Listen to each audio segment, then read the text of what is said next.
de la reactivación económica. Algunos dicen que ya empezó, otros dicen que va a empezar más tarde, otros dicen que no se sabe. Vamos a ver qué dice Echevarne. Agustín, buenas tardes. Gustavo Noriega, del programa de Luis Majul, lo saluda. ¿Cómo le va? Buenas tardes, un gustazo charlar con ustedes. Muchísimas gracias. ¿Qué mirada tiene usted?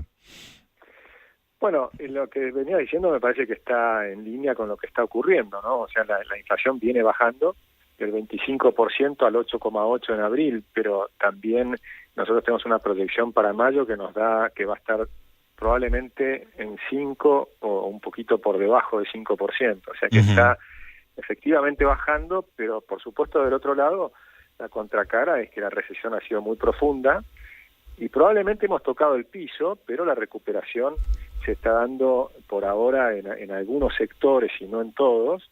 Lo tenés, por supuesto, en el agro, en minería, en petróleo, en energía en general, pero todavía falta bastante para que se reactive toda la economía. Probablemente el segundo semestre vamos a ver una reactivación mayor y mientras tanto la dureza es muy importante en algunos sectores, ¿no? El consumo sería, digamos, la clave, ¿no? Empezar a que se mueva la economía del pequeño comercio. Claro, y es el reajuste de los precios relativos. Hablaban recién del aumento del subte. El transporte al AMBA, ¿no? Lo que es Claro. Buenos Aires y alrededores, nos lo regalaban prácticamente. Sí. Entonces ahora empezás a pagarlo, lo mismo que la energía, el gas, etcétera. Entonces hay un reajuste porque el año pasado tuvimos un 211% de inflación, pero con un montón de precios congelados, por el tipo de cambio y demás. Entonces por eso fue el salto inicial, porque uno ve el promedio de inflación, es lo que hablamos todos los días, pero en realidad hay un reacomodamiento de precios relativos. Entonces, si por ejemplo una persona de ingresos medios antes estaba pagando el 3% de sus ingresos en los servicios, bueno, ahora está subiendo hasta el 10%, va a subir progresivamente, ¿no? Eso significa que tiene que reducir un 7% en el resto de las cosas que consumía. Claro. Y eso se hace difícil, ¿no? Por ejemplo, digamos, tenés que empezar a recortar alguna otra cosa, y recortar gasto es dificilísimo siempre para cualquier persona. Entonces, lo que está pasando ahora es que tenés la gente de sectores medios, porque los de altos ingresos, digamos, se reacomodan mucho más fácil, pero y los de bajos ingresos han tenido ayudas adicionales. Los de ingresos medios que no han tenido ayudas, esos son los que están más afectados, y ese es el aumento de pobreza que se dio, por más que en la última medición del INDEC se ve un poquito menor de pobreza, pero caemos cerca del 50%, ¿no? Es muy impactante eso y muy difícil de entender para un extranjero, que el transporte no figuraba en nuestros presupuestos, ¿no? En los presupuestos personales, digamos, ¿no? Uno destinaba una cantidad de plata para educación, para salud, para entretenimiento. El transporte no figuraba porque nos lo regalaban, digamos, ¿no? Y eso se hacía sentir mucho en las clases más bajas, digamos, porque el presupuesto en transportes ocupa más, ¿no? Sí, efectivamente se lo cobra, ¿no? Entonces es como muy choqueante para la gente que no está enterada, digamos, de alguna manera, que de repente una cosa que venía gratis pasa a ser pagada, ¿no? Por supuesto que los costos eran otros, como por ejemplo seguridad, digamos, ¿no? Los accidentes de trenes, se paga de otra manera, pero es muy impactante considerar que el transporte no tenía costos para, entre comillas, ¿no? Es correcto lo que decís, y tenías un doble costo. Por un lado tenías lo que decís de la seguridad, que sin duda hubo menores inversiones, eso está clarísimo, y del otro lado tenías que también era un costo fiscal y te tenían que poner impuestos, y si no tenías los impuestos, o mejor dicho, tenías los impuestos, pero no alcanzaba la recaudación, que es lo que efectivamente estaba pasando, terminaban imprimiendo billetes y lo pagabas con inflación. Claro. Pero no lo pagabas directamente con el peso, con el colectivo, con el boleto, pero lo terminás pagando de alguna manera, porque siempre los costos están. Lo que pasa es que además es muy injusto porque algunos pagaban más que otros. Claro. Entonces, los que estaban en el interior, que por ahí pagaban lo que correspondía en alguna otra ciudad de la Argentina. Sí, era muchísimo más caro que en el AMBA, claro. Claro, pero después la inflación la pagaban igual. Claro. O sea que lo estaban pagando 2 veces. Es decir que era muy injusto el sistema anterior. Por eso hay que, por supuesto, eliminar los subsidios y también hay que empezar a bajar impuestos. Lo que ocurre es que el gobierno se fijó una primera meta, que es bajar el peor de todos los impuestos, que es la inflación. Uh-huh.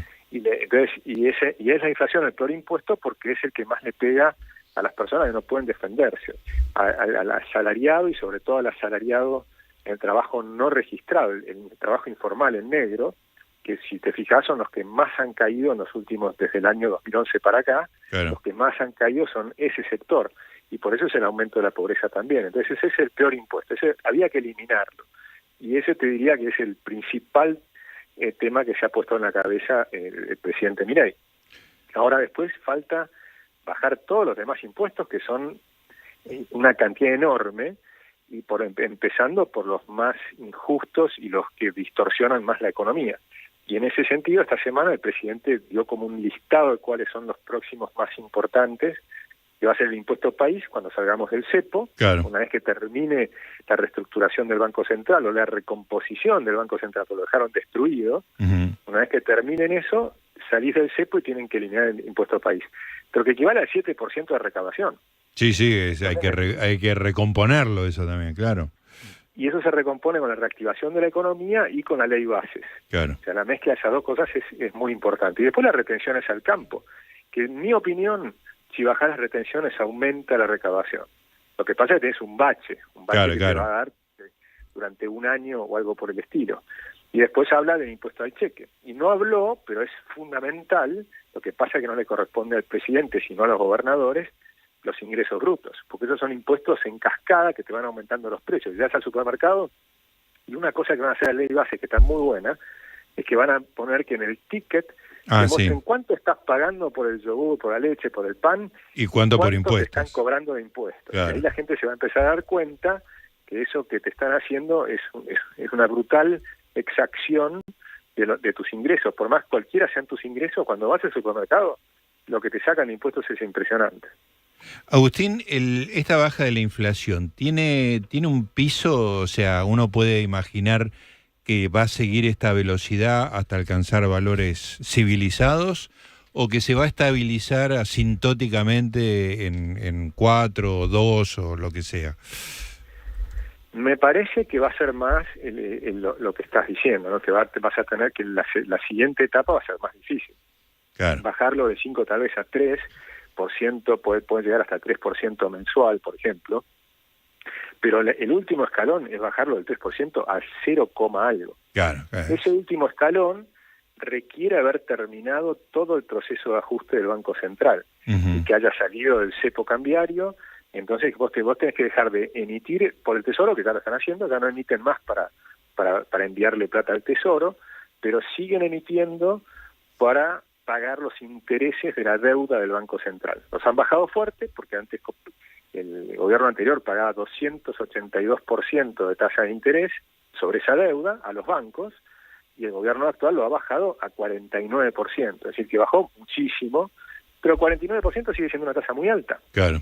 Entonces, si lo miramos en términos argentinos, decís, bueno, bajaron un montón, pero si lo mirás en términos internacionales, la tasa es loquísimamente alta.